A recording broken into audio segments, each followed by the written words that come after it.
ओवैसी साहब, अखिलेश ये कह रहे हैं, समाजवादी पार्टी कह रही है कि हमें यहाँ ये जो 55 सीटें हैं, इसमें से भी ज़्यादातर सीटें मिलेंगी, जो पहले फेज़ में चुनाव हुआ, वहाँ पर भी हमें ज़्यादा सीटें मिलेंगी। आप कह रहे हैं कि वो एम्पावरमेंट नहीं चाहते, आप लगातार ये कहते रहे हैं कि आपको उन्होंने ताकत नहीं दी है, आपको सिर्फ़ इस्तेमाल किया है। ये बात क्यों जो मुस्लिम समुदाय है उसकी समझ में नहीं आ रही, अगर ये कहा जा रहा है और जो पोल्स भी प्रेडिक्ट कर रहे हैं कि काफ़ी हद तक वोट समाजवादी पार्टी की तरफ या गठबंधन की तरफ जा रहा है, तो वो क्यों जा रहा है फिर उस तरफ वोट? नहीं, नहीं और ये देखिए मुद्दे क्या मुस्लिम द समाज के लिए मुद्दे नहीं हैं, जो मुद्दा आप उठा रहे हैं? यकीनन मुद्दा है, यकीनन इसमें चेंज है, यकीनन तब्दीली है और आप देखेंगे तब्दीली आएगी और आ चुकी है बहुत हद तक।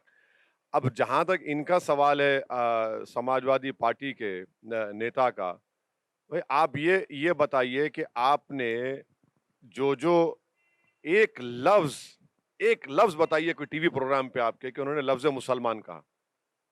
आप सब कहेंगे, हर बरादरी का नाम लेंगे आप। क्यों नहीं कहते वो मुसलमान? डरते हैं ना, किससे? डरते हैं। अच्छा उनको और एक मालूम कि ये बेचारा कैदी है, कहीं नहीं जाएगा, इसका काम दरी बिछाना है, इसका काम नारे लगाना है।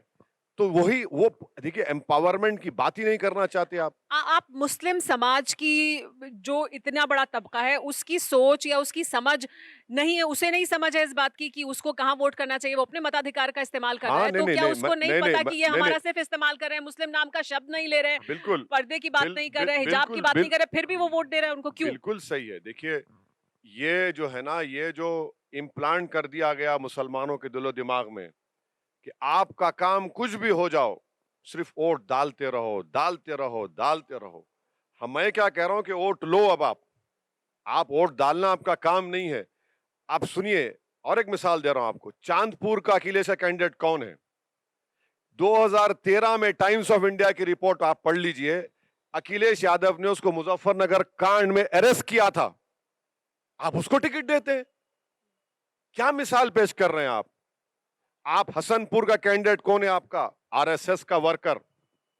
आप इन लोगों को खड़ा कर रहे हैं और आप ओवैसी पर उंगलियां उठाते हैं।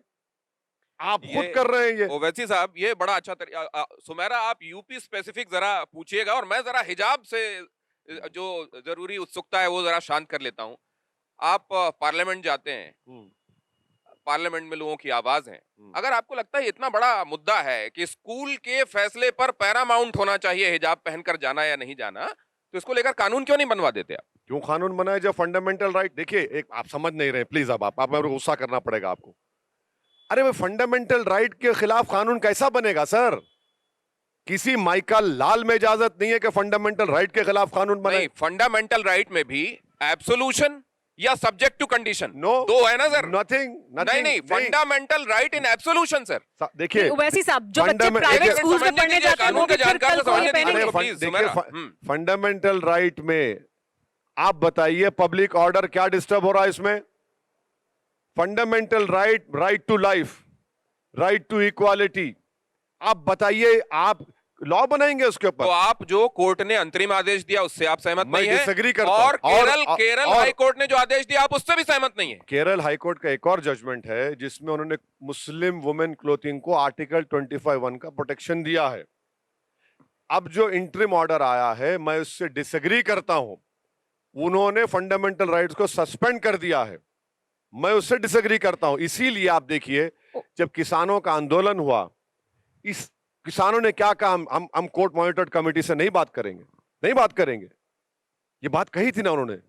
इसीलिए फंडामेंटल राइट्स के। अच्छा, अब एक बात बता दीजिए। न्यूज़ टॉप 9 रोज सुबह 7 बजे और शाम 7 बजे सिर्फ TV9 भारतवर्ष पर।